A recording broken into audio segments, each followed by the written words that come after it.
자, 그래서 이제 별의 진화까지 했고요. 별의 내부 구조와 에너지 전달 이야기하고 그다음에 외계인 탐사 방법 그거와 뒤에 넘어가서 이야기하면 되겠네. 일단 별의 에너지원부터 이야기를 해야 될 것 같고 별의 에너지원이라고 했을 때 이제 우리가 주계열 단계가 그렇죠? 주계열 단계와 전 주계열 그러니까 원시별 단계에서 그리고 이후에 어떤 주계열 이후 단계에서 그지? 조금 구분해서 주계열 이전이죠. 이전 단계 좀 세 가지로 나눠서 생각을 해보시면 되겠고 주계열 단계에서는 그냥 수소행융합 반응이야. 그거 가지고 설명할 게 많고요. 수소행융합 반응이 일어나기 위한 최소한의 온도는 약 1000만 켈빈. 그 다음에 원시별 단계에서는 중력 수축, 그치? 중력 수축에 의해서 일어난다. 이것은 그러니까 핵융합이 아닌 거죠. 세 번째 주계열 이후에서는 이제 그것보다 무거운 헬륨 핵융합부터 해서 그 이후 단계들, 그치? 쭉 철까지 생성하는 단계. 그것을 이야기하는 거고요. 헬륨 핵융합의 중심부 온도가 약 1억 켈빈 정도에 도달을 해야 됩니다. 자, 이렇게 되는데 수소핵융합 가지고서 우리가 이야기할 게 많은 게 수소핵융합은 또 두 가지로 이제 나눌 수 있는 거잖아요. PP 반응, 그 다음에 CNO 순환 반응. PP 반응과 CNO 순환 반응 두 가지로 구분했을 때 그림 그릴 건 없고요. 정리만 빨리 해보자면 PP 반응은 주로 질량이 작은 별에서 작은 주계열에서 우세하게 일어난다. 그렇지? 그 다음에 CNO 순환 반응은 질량이 큰 별에서 우세하게 일어나는데 질량이 크냐 작냐라고 했을 때 그 기준은 우리가 보통 질량으로 언급하지 않고요.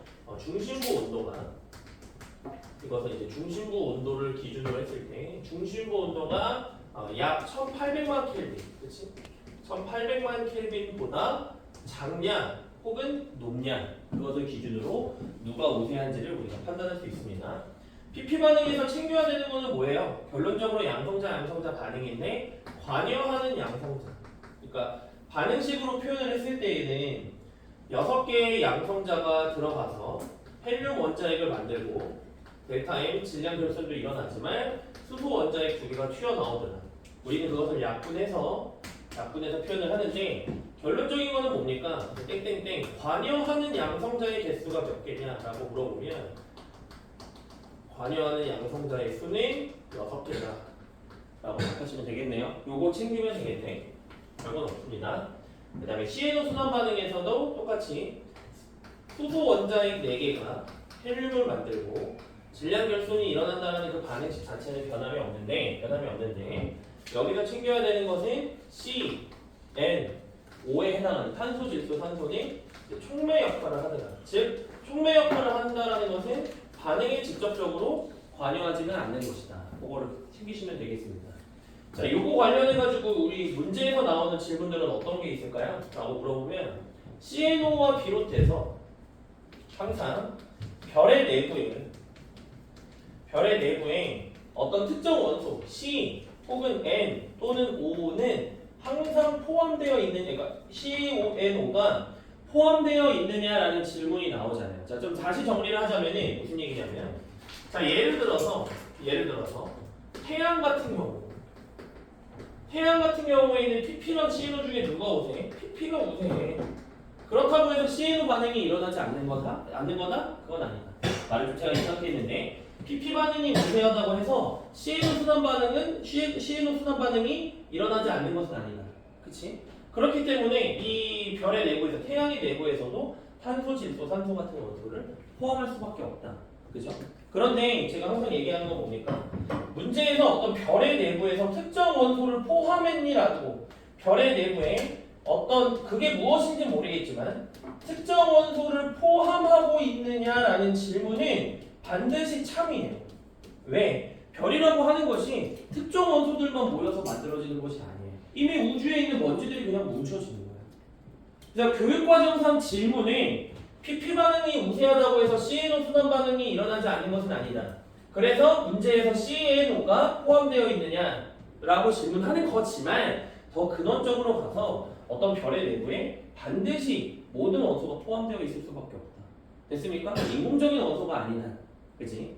갑자기 뭐 별의 내부에서 뭐 갑자기 뭐 플루토늄이 있냐 이런 걸 묻진 않을 거 아니야. 우리 문제에서 해봤자 탄소, 질소, 산소를 물어볼 건데 그 원리는 필요 없고 항상 포함되어 있다. 자, 그래서 우리가 이제 나타내는 그래프는 요거잖아요. 기본적인 거 알아야 되는 건 요렇게 하나, 요렇게 하나. 사실 끝은 아닌데 먼저 써볼게. 이렇게 하나 했을 때 아래 게 PP 반응, 위에 게 CNO 순환 반응. 그래서 요 중점의 온도가 얼마? 1800만 켈빈. 그치? 그래서 태양이라고 하는 녀석은 어디 있는 거예요? 태양의 빨간 선에 위치한 것이다. 태양의 중심부 온도는 약 1600만 켈빈이기 때문에 태양은 기본적으로 BP 반응이 우세하다라는 걸 기억을 해두시고, 그렇다고 해서 그럼 태양보다 질량이 크면 PP가 우세할 수도 있고 CNO가 우세할 수도 있는 거냐? 그런 식으로 질문하진 않고요. 태양보다 질량이 크면 CNO 순환 반응이 우세하다. 이렇게 답하시면 돼요. 태양보다 질량이 크면, 태양보다 질량이 작으면 PP가 우세하다. 자, 거기에 조금 이제 문제를 많이 이제 풀어보신 분들은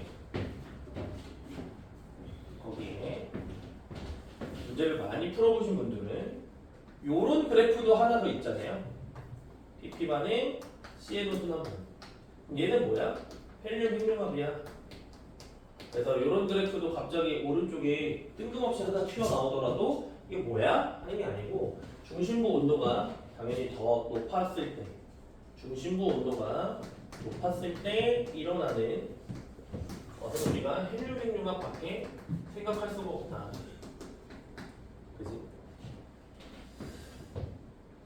요번 9월 모의고사를 가지고서 수능을 우리가 예측했을 때 이제 뭐 조금 사설틱해진 것도 있고 조금 이제 문제가 조금 더 그죠? 악랄해진 것도 있을 텐데 이런 식으로도 문제가 주어질 수가 있죠. 이 그래프를 온전히 그리지 않는 경우들도 발생할 수 있어요. 자, 무슨 얘기냐면 그래프를 이런 식으로 주는 거예요. 대신 되나요? 우리는 그러면은 없는 부분을 채워야 되겠지. 그치? 이런 식으로.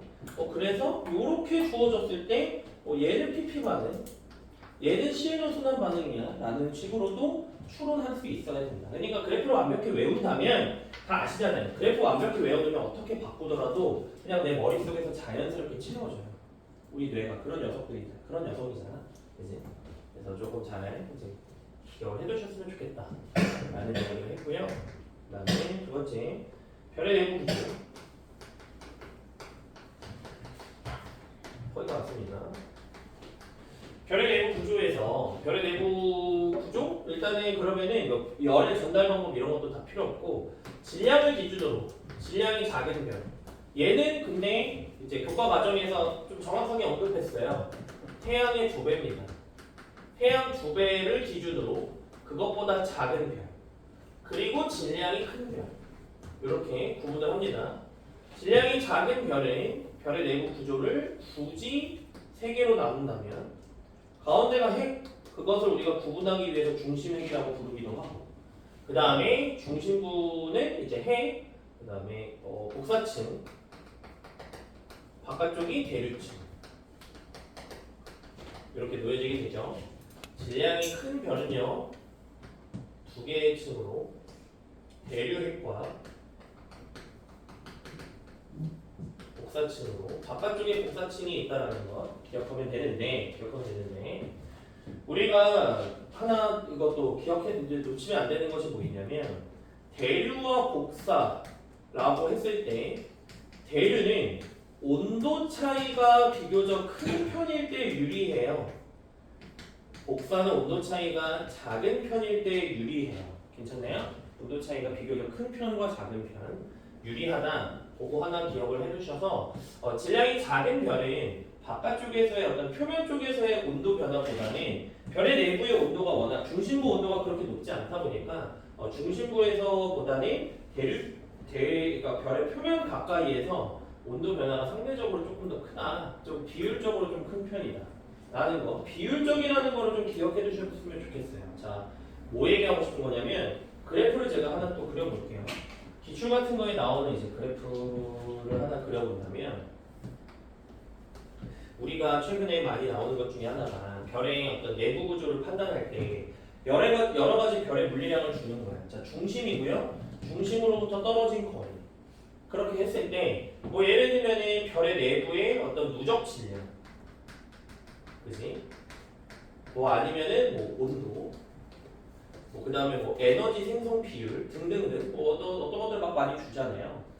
두 가지만 그러면은 나머지는 필요 없고 누적 질량, 그 다음에 온도라고 하는 물리량을 줬을 때 얘네들을 좀 중점적으로 보는 게 좋아요. 왜? 그래프가 여러 개가 있더라도 잘 생각해봐. 중심부에서 바깥쪽으로 갈수록 누적 질량은 무조건 증가할 수밖에 없어요. 당연한 얘기 아니야. 그게 누적 질량이야. 괜찮죠? 거리에 따라서 증가할 수밖에 없는 물리량이야. 온도는 무조건 낮아질 수밖에 없는 물리량이에요. 괜찮나요? 그죠? 뭐 에너지 어떤 생성 비율이나 이런 것들은 들락날락 할 수도 있고 변할 수도 있지만 이 둘의 경향성은 절대로 달라지지 않는다는 거예요. 그런데 제가 지금 좀 강조하고 싶었던 거 문제 나오는 거는 얘를 보고 싶었는데 자 온도 측면에서 뭐 이렇게 줄어든다고 쳐. 예를 들어서 이렇게 줄어든다고 했을 때 보통 별 같은 경우에는 중심부의 온도 변화 스케일이 워낙 크다 보니까 중심부뿐만 아니라 별의 내부에서 표면까지의 온도 변화 스케일이 워낙 크다 보니까 로그 스케일로 주는 경우들이 많아요. 이거 무슨 말인지 이해되시나요? 눈금 간격이 일정하지 않다라는 거예요. 그러면 자 예를 들어서 중심부 온도가 만약에 1000만 켈빈이라면 1000만 켈빈이면 10의 몇 승이에요? 10의 7제곱이겠죠. 그리고 10의 6제곱, 5제곱, 4제곱 쭈르르르 주겠지. 그러면 로그 스케일인 경우에는 10의 6제곱과 10의 7제곱의 차이가 그 나머지의 변화보다도 큰 거예요. 당연한 얘기죠. 됐습니까? 10의 6제곱에서 7제곱까지의 한 칸 차이가 나머지 칸수의 모든 어떤 물리량 변화보다도 큰 거야. 그래서 문제에서 만약에 별의 표면 쪽과 중심부 쪽에서 물리량의 어떤 차이가 누가 더 크냐라는 질문을 했을 때 이런 로그 스케일로 여기 부분에서는 우리가 실수할 가능성이 매우 높죠. 그런 경우들도 많고요. 그렇기 때문에 그걸 조심해야 돼. 다시 정리하자면 세로 축구 잘 보라. 그러니까 예를 들어서 요 변화 누가 더 큰 거야? 왼쪽이 더 큰 거야. 그냥 승윤 씨 괜찮네. 그렇죠? 그렇고 절대로 낚이지 않게.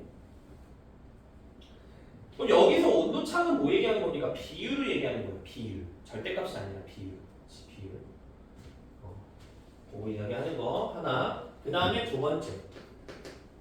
작년에 나왔었던 것부터 이제 또 새롭게 이제 출제되는 게 뭐 있냐면 요거 먼저 정리합시다. 질량이 큰 별의 내부 구조는 반지름에 따라서 우리가 구분할 이유가 없지만 질량이 작은 별은 반지름을 R이라고 했을 때 핵과 복사층의 경계가 0.3R, 그러니까 더 정확하게 갈까요? 0.25R로 외워주시고요. 복사층과 대류층의 경계가 약 0.7R 정도 돼요. 그래서 뭐 대략 한 3분의 1 정도다라고 기억을 해두시는 건데 0.7R 같은 것들로 우리가 기억을 해두시면 좋겠죠. 자, 별을 이제 그러면 구분하는 거예요. 이 문제 기출 분석 많이 되셔 있는 분들은 본 적이 있을 거예요. 자, A라고 하는 별과 B라고 하는 별이 있는데, 그쵸? 흰 칸하고 빗금친 칸으로 나눴을 때 에너지의 전달 방법이 다른 뭐 기억, 니은 이런 식으로 문제 주잖아. 그치? 그래서 기억 A 같은 경우에는 이런 식으로 빗금이 돼 있고, B 같은 경우에는 예를 들어서 이런 식으로 빗금이 돼 있는 거예요. 그래서 가로축은 중심부로부터 떨어진 거리라고 했을 때 여기에서 봤더니 반지름이 여기가 0.7R이야 라고 만약에 주었다면 0.7R 가지고서 0.7R? 질량이 작은 별이네. 복사층과 대류층의 경계네. 복사고 그 다음에 대류네. 그치? 그래서 동글뱅이 기억은 말 그대로 복사, 동글뱅이 니은은 대륜의 에너지의 전달 방법이 이런 식으로 이제 하나 고르는 거 보기 기억점에 두 개 주겠죠. 그죠? 그런데 그럼 이거 당연한 거 얘기하려고 한 거야? 그게 아니고 제가 말하고 싶은 건 뭐냐면 자, 예를 들어서 만약에 숫자를 절묘하게 주어서 요런 거 많이 있잖아. A는 질량이 그러니까 A의 질량. 자, A의 질량은 문제에서 조금 더 예시를 들어볼게요. A의 질량은 태양과 동일해.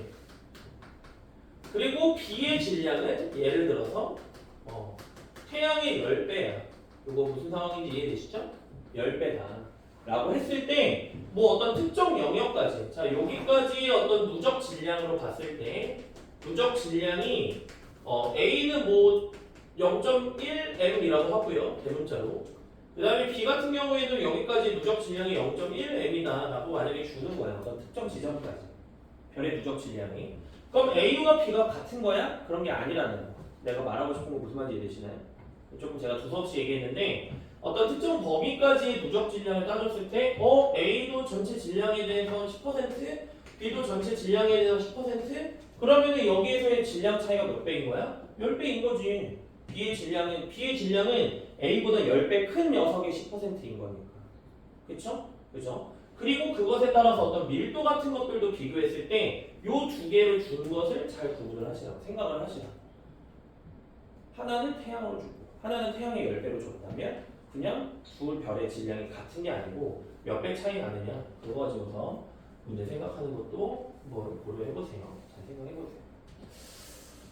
그래서 별의 내부 구조 정도까지는 이 정도 이야기하면 될 것 같아요. 별의 내부 구조는 에너지 전달 방식까지도 이 정도 보면 될 거고요. 그 다음으로 한번 칠판 좀 정리하고 외계 행성으로 가봅시다. 외계 행성 탐사로 가봅시다.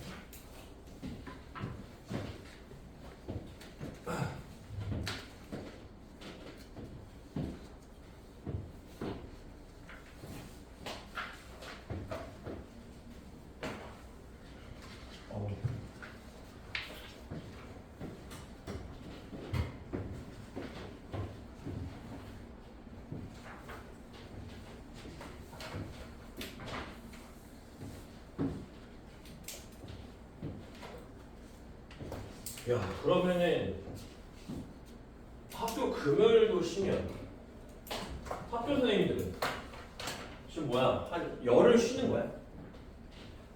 저번 주 금요일부터 해서 맞죠? 저번 주 금요일부터 다음 이번 주 일요일까지 쭉 금토일 월화수목 금토일 이렇게 쭉 저도 난 왜 학원 강사가 됐을까? 제가 왜 학원 강사가 됐겠어요? 공부를 열심히 안 했으니까요. 그렇죠? 여러분들은 이렇게 되지 않기 위해서. 그러니까 이 어떤 제가 공부를 열심히 안 했다라는 이렇게 얘기하면 자 여러분들은 저처럼 되지 않기 위해서 공부 열심히 하세요 이런 얘기를 하면 선생님 학교 다닐 때 공부 잘하셨던 거 아니에요? 뭐 이렇게 얘기하시겠지만 당연히 제가 못하진 않았겠죠. 그렇죠? 이상하잖아. 그런데 제가 말하는 공부는 여러분들이 정신을 똑바로 차리고 살아가는 뜻인 거예요. 제가 조금 딴 얘기지만 조금이 아니고 많이 딴 얘기지만 제가 12년도 12월에 처음 이 일을 시작했어요. 굉장히 좀 오래됐죠. 그 당시에 이제 어렸다라고 할 수 있지만 그 당시에 정신을 똑바로 차리고 있었다. 우리가 여기서 만날 일은 없었겠죠, 저희가. 그죠? 그지? 왜 학원 강사 좋지 않나요? 라고 하시면은 추석 때 뭐 이렇게 쉼 없이 그 다음에 평일 저녁에 고딩들 앞에서 몸짓 발짓하는 그 다음에 주말 없이 사는 삶 좋죠. 그죠? 좋죠. 그런 것들 제가 이제 그 당시에 제가 이제 이게 우리 수업에서 얘기했던 건가? 첫날인가 제가 우리 수업에서 얘기했었던 건가? 그리고 이렇게 좀 은연중에 좀 이제 또 따로 얘기했던 적도 있는데 학원 강사를 제가 한 것까지는 또 오케이 괜찮아요. 근데 과목을 이제 저도 이과생일 거 아니에요. 근데 수학이 아니라 왜 과학으로 잡았냐? 거기서 일단 뭔가 좀 잘못됐죠. 그리고 거기에서 또 왜 하필 근본 없는 지구과학으로 정했냐? 지구과학 과목이 여러분들 굉장히 근본 없는 과목인 거 아시나요? 혹시? 이게 좀 추측이 되시나요? 지구과학이 왜 근본이 없냐? 아니요, 근본이 좀 충만하다고 생각하세요? 근본 없다고 생각되세요? 왜 근본 없다고 생각되세요? 제가 뭐 얘기했었죠? 지지랑 천문학 이런 식으로. 지구과학 과목에서 지금 뭐예요? 지구 우리 오늘 얘기한 거 하나도 없어요. 지구 뭐 얘기했어요? 지구 바깥에 얘기하고 있잖아요. 말도 안 되는 거 그렇죠. 그러니까 지구과학 과목이 우리나라하고 일본에서만 배워요. 우리나라하고 일본에서만.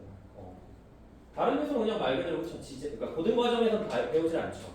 대학 과정 가서 이제 지질학, 뭐 해양학, 대기학, 그러니까 대기공학, 그 다음에 이제 천문학도 이제 다 여러 세분화 나눠져 있는 건데. 아니 그 여러분들이 수업 듣는 걸 이제 너무 뭐 이렇게 기분 나빠하시라 이런 뜻은 아니고요. 그냥 갑자기 칠판 한번 지우니까 수업은 하기 싫고 나만 하기 싫은 거 아니잖아요. 여기에서 그렇죠. 우리 모두가 다 동일한 마음 아닌가요? 잠깐 딴 얘기 한번 했습니다. 자, 그 다음에 우리 봐야 되는 건 외계 행성 탐사네요. 외계 행성 탐사. 하나만 더. 저는 지금 조금 이제 오늘 끝나면 저기를 좀 기대하고 있어요. 저는 이제 최근에 제가 영화관에서 영화를 최근에 본 게 이제 올 봄인가 여름쯤이었는데 무슨 콘클라베라고 하는 걸 봤었어요. 별로 재미없어요. 그걸 좀 좋게 평가하신 분들은 좀 개인적으로 좀 신뢰도가 많이 떨어지지 않나라고 좀 생각해요. 편견이죠. 그러니까 음악하고 어떤 미장센은 굉장히 좋아요. 그런데 굉장히 별로였고 최근에 저기 아시나요? 그 이제 TV에서 OCN에서 서브스턴스를 해주더라고요. 서브스턴스 뭔지 아시나요? 영화. 그 젊어지는 거예요. 젊어져서 행복한 삶을 살아가는 영화예요. 한번 줄거리 잘 찾아보세요. 근데 이제 OCN에서 그 영화를 보는데 이제 막 그 야해서가 아니고 모자이크가 엄청 많아요. 그러니까 이제 그 어떤 뭐랄까 이 피부 밑에 부분이 많이 노출되고 그러는 거예요. 그러면서 이제 어떤 인간의 점액질이 많이 나오고 점액질, 인간의 어떤 혈액들이 많이 나오고 하다 보니까 모자이크가 많이 나와서 열이 많이 받더라고요. 그래서 너무 깨가지고 디즈니 플러스를 다시 결제해가지고 그걸 이제 봤는데 조금 이제 이제 좀 영화를 다시 보고 싶다는 생각에 최근에 이제 CGV 어플을 들어갔더니 저기가 있더라고요. 나는 영화를 보고 싶어서 CGV 어플을 켰는데 뭐 업데이트를 새로 하네. 업데이트를 새로 했더니 제일 위에 있는 게 체인소맨 만화더라고요. 애니메이션. 바로 예매를 했습니다. 그래서 어제 들어가서 바로 이제 예매를 해서 빨리 그냥 아무 생각 없이 보고 싶다라는 생각 머릿속에. 자, 다들 그만할게 하겠습니다. 자, 외계행성 탐사 부분으로 가면요. 외계행성 탐사 방법은 크게 세 가지. 도플러 효과를 이용하는 것, 그렇죠? 그다음에 시천상을 이용하는 것, 그다음에 이제 미세 중력 렌즈 현상, 미세 중력 렌즈 현상을 이용하는 것 이렇게 이제 세 가지인데. 이 외계행성 탐사는 제가 여기 부분을 설명해야지라고 수업 준비 요 이제 강의도 구성하면서 어떻게 내용을 좀 전달할 무슨 내용을 이야기할까를 좀 제가 머릿속에 정리할 때 굉장히 좀 고민이 가장 많이 됐어요. 외계행성 탐사 부분이. 왜냐면 우리 다 알잖아. 여기 개같이 나올 거잖아요. 아주 어렵게, 그쵸? 한 19번, 20번쯤에 아주 어렵게 나올 거 아니에요. 그런데 제가 어제는 이제 외적 요인 같은 경우에는 혹시나 어렵게 느껴지시면 오히려 기본기로 돌아가라 이런 이야기를 했었지만 외계행성 탐사는 조금 제 생각에서는 이제 좀 선을 너무 많이 넘은 것 같아요. 여러분들도 아마 그렇게 느끼고 계실 것 같고. 그래서 그렇다고 해가지고 우리 이 수업에서 이 수업 구성에서 외계행성 탐사는 어차피 어렵게 나올 거니까 잘 찍어보세요라고 할 수는 없어.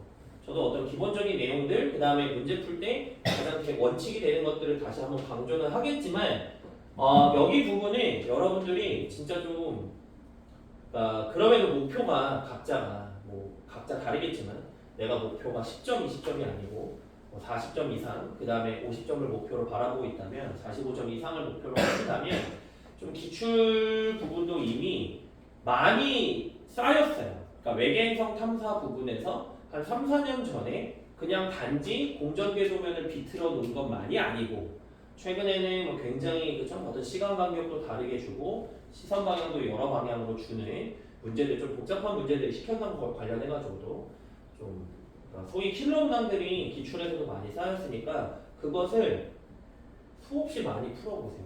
수없이 많이. 전 그렇게밖에 이야기할 수 없는데 일단 좀 가보겠습니다. 자, 도플러 효과 먼저. 도플러 효과를 이용한 방법.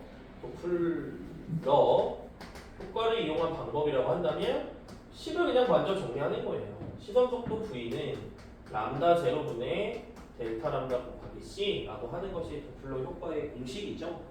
그래서 우리가 이제 당연히 알고 있는 거지만 요 시선 속도 V와 델타 람다라고 부르지만 사실은 적색편이 Z. 적색편이 Z 값이 정비례하다라고 하는 것을 기준으로 그죠? 우리가 이제 문제를 풀어야 되는데 도플러 효과 같은 경우에는 기본적인 내용을 조금 강조할 만한 거는 이런 게 있을 것 같아요. 자, 제가 저랑 같이 이제 쭉 내용 설명부터 기본 개념부터 같이 하신 분들은 저 이제 이런 식으로 설명했었는데 저는 머릿속으로 이렇게 잡아요. 자, 중심별이 있고요. 머릿속에 이미지화 시켰을 때 공통 질량 중심이 있고 그냥 질량 중심이라고 쓰겠습니다. 그 다음에 외계 행성이지만 그냥 행성이라고 쓸게요. 이들의 어떤 위치 관계를 저는 시소에다가 놔요.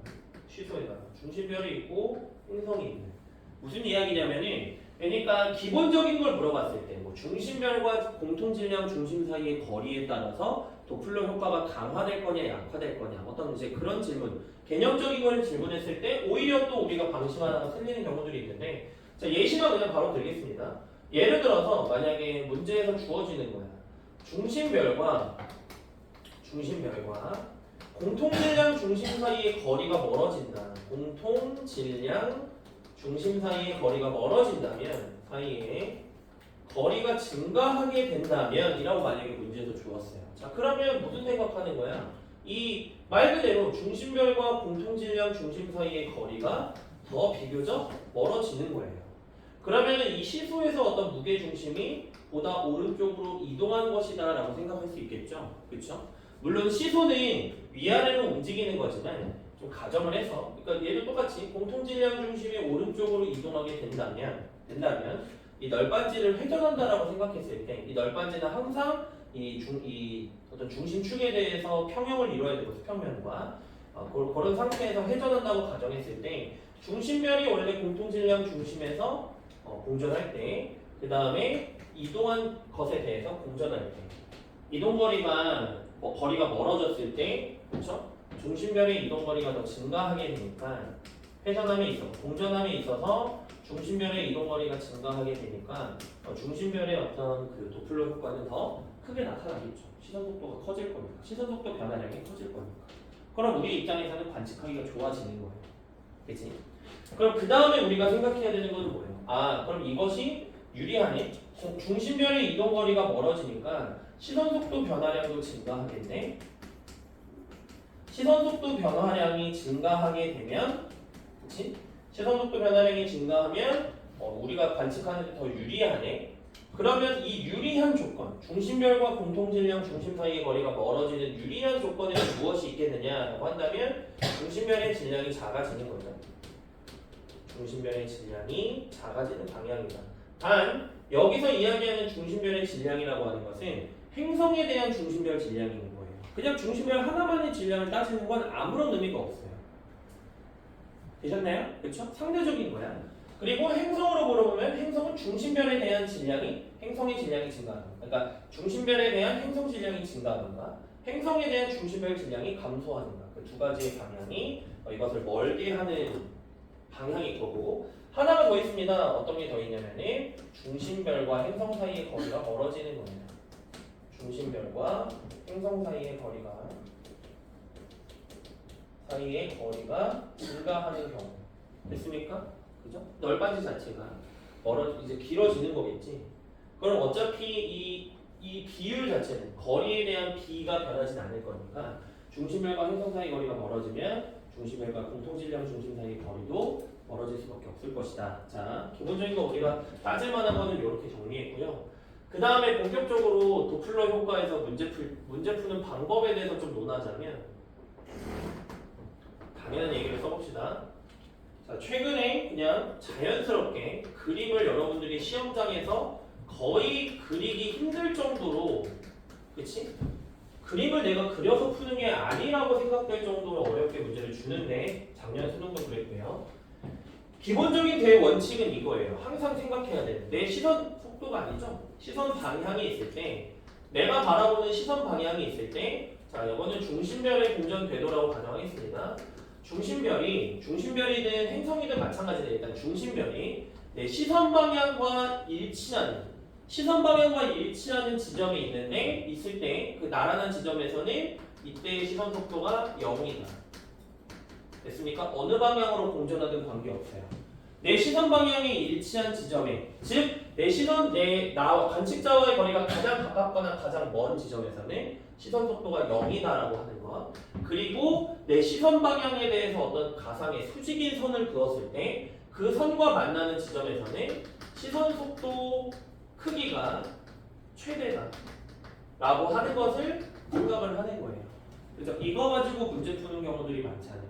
자, 무슨 얘기냐면 시선 속도의 크기가 예를 들어서 뭐 A 시기와 B 시기 누가 더 크냐라고 했을 때 그것을 직접적으로 내가 V'은 V 코사인 세타라고 하는 공식을 굳이 넣지 않더라도 넣어야 되는 경우도 있지만 굳이 넣지 않더라도 대소 비교만 한다면 이 양 지점에 내 시선 방향의 수직인 지점에 누가 더 가깝냐라고 하는 관점으로 보면 되는 거잖아요. 시선 속도의 크기가 누가 더 크냐.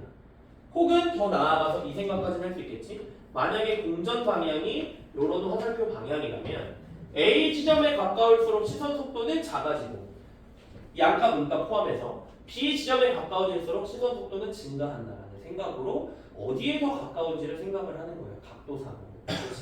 그렇지? 그것은 비단 중심별뿐만이 아니라 문제에서 행성을 주었을 때에도 똑같아.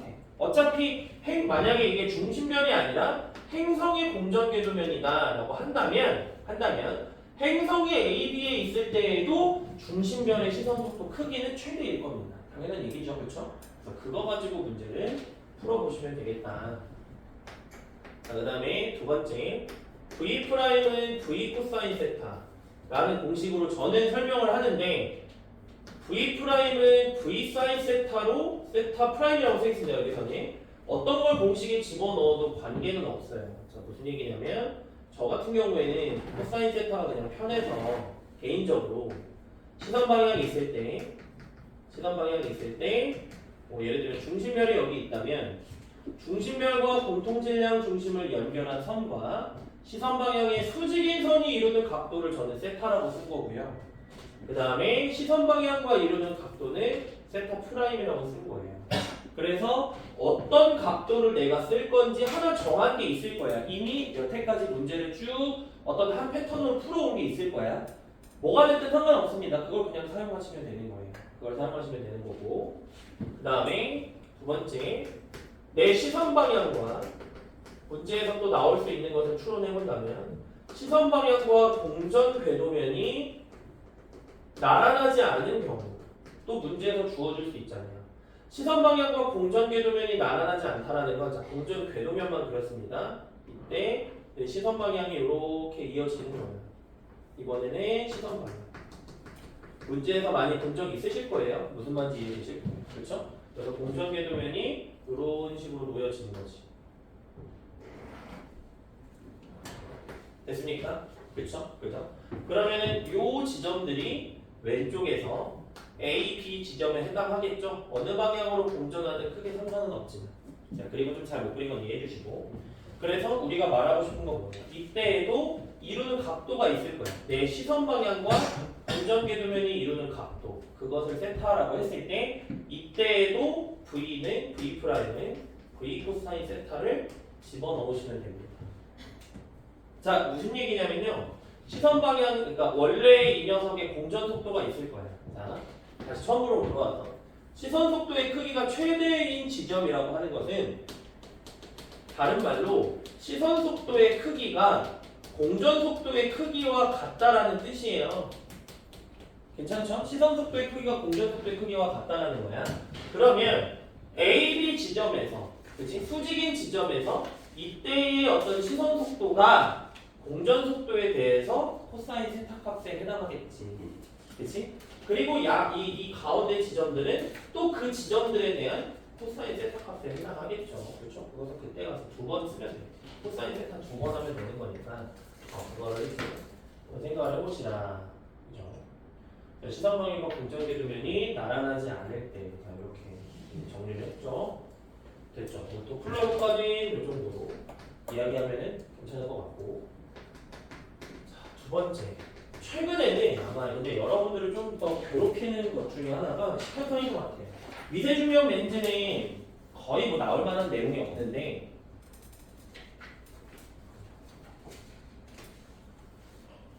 우리 6월 모의고사, 9월 모의고사, 작년 10월 모의고사부터 해가지고 최근에 식현상을 물어보면 요 개념이 사실 지구법에서 봐도 되는 건가 싶긴 하지만 뭐 저기 알아서들 내고 계시니까 왜 점수를 했죠? 자 이렇게 어떤 행성이 앞을 지나가는 거예요. 그치? 그러면 우리는 최근에 나오고 있는 건 뭐예요? 이 중심별이 아닌 행성의 중점이 지나가는 어떤 시간, 그렇죠? 그러니까 무슨 얘기냐면 중심별의 반지름, 자 빨간색 어떻게요? 중심별의 반지름을 대문자 R이라고 하고 행성의 반지름을 소문자 R이라고 해봅시다. 그러면 중심별의 반지름은 대문자 R이야. 그 다음에 행성의 반지름은 소문자 R이야. 라고 했을 때 자 그림을 여기 밑에다가 좀 다시 그려보겠습니다. 지나가는데요. 행성이 요렇게 오는 거죠. 되셨나요? 그렇죠? 그럼 무슨 얘기를 하고 싶은 거냐면 요만큼이 행성의 그러니까 행성의 지름 이 아래에 해당하는 거죠. 그렇죠? 그러니까 이 행성이 중심별을 지나가는 어떤 시간, 즉 식현상이 일어나는 시간이 중심별의 반지름과 행성의 반지름의 비로 나눠서 어떤 시간 간격을 생각하는 게 최근 문제로 나오고 있잖아요. 그죠? 그것을 얘기하고 싶은 거예요. 정리를 해보자면 이런 겁니다. 일단 그림을 그려보면 식현상이 일어날 때 그래프에서 일단 그래도 기본적인 내용부터 다시 이야기를 해볼게요. 자, 이렇게 가네. 이렇게. 그래서 우리는 시간을 나눠요. 이런 식으로 구분을 해보는 거야. 그리고 중점까지도 또 한번 나눠볼게요. 가장 기초적인 내용부터 이야기를 해본다면 우리가 생각해야 되는 어떤 물리량이 요거 하나, 요거 하나. 일단 기본은 이렇게 되겠죠. 그죠? A라고 하고요, B라고 하고 C라고 불러볼게요. A라고 하는 것은 뭐야? 행성에 의한 중심별의 겉보기 변화. 중심별의 겉보기 밝기 변화. 밝기 변화를 이야기하는 거고 이미 다 아시잖아요. 이것은 행성의 단면적에 비례하는, 그러니까 어떤 중심별과 행성의 단면적 비에 비례하는. 됐습니까? 그리고 그것은 반지름의 제곱에 비해 비례하다. 무슨 얘기냐면 문제에서 만약에 이 녀석의 밝기를 1로 놓고 만약에 0.99라고 한다면 중심별과 행성의 어떤 그 단면적 비가 100대 1이라는 것, 그것으로 인해서 반지름의 비가 10대 1이라는 것, 이걸 이제 문제에서 이제 추론하게 주는 거죠. 그렇죠? 그대로 가져온다면 중심별의 반지름과 행성의 반지름 비가 우리는 그러면은 그러니까 R 대 소문자 R이 10대 1이라고 하는 것을 찾은 거야. 만약에 이 문제로 가정을 해본다면. 그리고 두 번째, 일단 B에서 얘기하는 거. B는 뭡니까? 어떤 식현상이 일어나는 기간이에요. 식현상이 쭉 일어나는 기간. 그리고 이 식현상이 일어나는 기간은 저깁니다. 그냥 공전주기에 비례하죠. 공전주기에 비례합니다. 공전주기. 그리고요, 중요한 건 이거겠네. 자, 예를 들어서 쭉 갈 거 아니야. 그러니까 여기가 쭉 채워질 거 아니야. 그러면 중심변의 반지름과 행성의 반지름이 대문자 R 대 소문자 R 그리고 그것이 10대 1이라면 여기에 지금 행성이 총 몇 개 들어가는 거예요? 10개 들어가는 거잖아. 됐나요? 그렇죠? 10개 들어가는 거야. 그럼 그거 가지고서 우리가 시간 간격을 생각해 보시면 되겠습니다. 뭐 일단 그 다음에 C라고 하는 것은 뭐예요? C는 이제 식현상에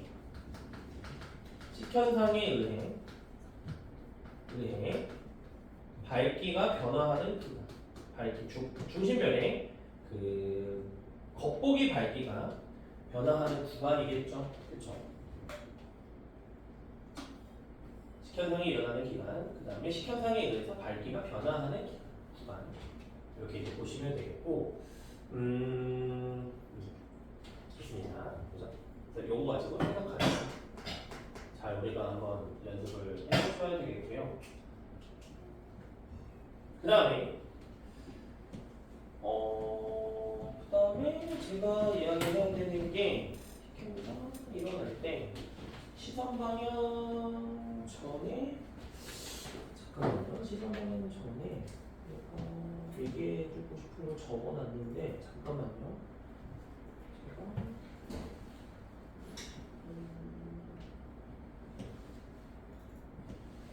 얘기해주고 싶은 걸 적어놓은 게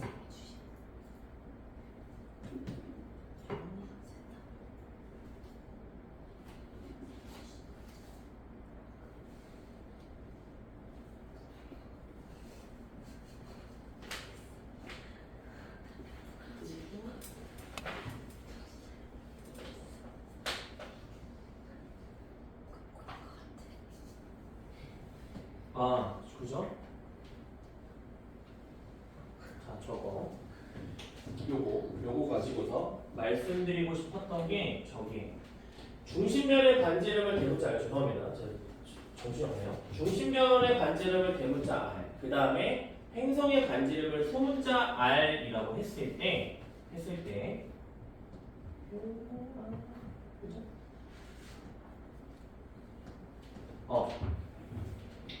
말하고 싶었던 게 뭐냐면요. 자, 이 그림에서 그러니까 얘가 이제 들어오게 되면 이 행성이 지나감에 있어서 요 구간이 발생하는데 요 시간만큼이라고 하는 것은 여기에 해당하겠죠. 여기 족이라고 해서 죄송한데 P라고 그냥 굳이 문자를 넣어서 설명을 하자면 그죠? 행성에 의해서 완벽히 그러니까 중심변의 밝기가 최소인 기간 행성에 의해서 중심변의 밝기가 최소인 구간은 단면적으로 여기로 했는데 요만큼에 해당할 거 아니야. 요만큼에 해당하는 거잖아. 그치? 그것이 중심변의 반지름과 행성의 반지름을 뺀 값에 해당하게 돼요. 뺀 값에. 그리고 B라고 하는 것은 중심변의 반지름에 해당하게 되겠지. 그러니까 B와 P 그리고 혹은 C라고 하는 것은 B는 그냥 반지름 아래, 빨간색으로 대문자 반지름 아래 비례하는 값이고요. 그죠? 그 다음에 P라고 하는 것은 대문자 중심변에서 행성의 반지름을 뺀 값에 비례하겠네요. 됐습니까? 그죠? 그래서 얘가 우리가 아까 10대 1이라는 둘의 값을 10대 1이라는 걸 구했으니까 요 시간 간격은 10대 9에 해당할 거고 요 시간 간격은 1만큼에 해당하겠네요. 괜찮습니까? 그죠? 이게 행성의 반지름이 이동하는 기간이니까. 그 대문자 R이 B 마이너스 C에 비례해서 대문자 R이 B 말고 어. 마이너스 C에 비례해서 그렇죠? 대문자 R이 왜죠? 대문자 R이 B-C가 P 구간이잖아. B가 어. 오른쪽까지 가면서 쭉 가는 거니까. 제가 이해했죠. 잘 정확히 못했어요. B-C에 비례하는 B-C가 P잖아. B 마이너스 2C가 P라고 돼 있습니다. 그렇죠. 그러니까 절반으로 그냥 생각했을 때 B-2C가 그럼 P면 그러면 그 어. 변화할 때 왼쪽 구간이 있고 어. 오른쪽 구간이 있는데 어. 그 양쪽까지 다 B라고 해놓으시는 거예요. 아, 그쵸. 그냥 반으로만 생각했을 때. 그죠? 반으로만 생각했을 때 이 B가 대문자 아래 비례한 거. 아니가? 요만큼이 B잖아. 요만큼이 저기에 해당하는 거잖아. 그러니까 이동하게 되는 거니까 여기에서 이렇게 가고 계속 이제 가는 거니까. 아, 그러네요. 죄송해요. 제가 정신을 놨네요. 죄송합니다. 그래서 다시 정리하자. 그죠? 말씀하신 게 맞죠? 말하다 보니까. 그래서 여기 구간에서 B- 여기 C, 그치? B-C가 대문자 R- 소문자 R에 그죠? 비례하게 되는 거죠. 그죠? 그래서 요거 가지고서 생각하는 거 한번 보시면 되겠고, 그죠? 요거 가지고 이제 최근에 많이 나오고 있으니까. 그 다음에 넘어가서 이제 미세중력 렌즈 현상. 미세중력 렌즈는 그런데 나올 확률이 좀 많이 작긴 하지만 그럼에도 불구하고 또 정리를 안 할 수는 없어서 기본적인 원리는 이렇게 되겠네요. 관측자가 있고요. 중심별, 배경별이라고 부른다면 중심별, 그다음에 배경별 있을 때 중요한 건 이겁니다. 중심별이 배경별 앞을 지나가요. 중심별이 배경별 앞을 지나갈 때 중심별이 행성을 가지고 있다면 그때 나타나는 밝기 변화가 이런 식으로 나타나게 될 거다. 그래서 자, 이렇게 되고 이것이 행성에 의한 중력 렌즈, 추가적인 중력 렌즈 현상이다.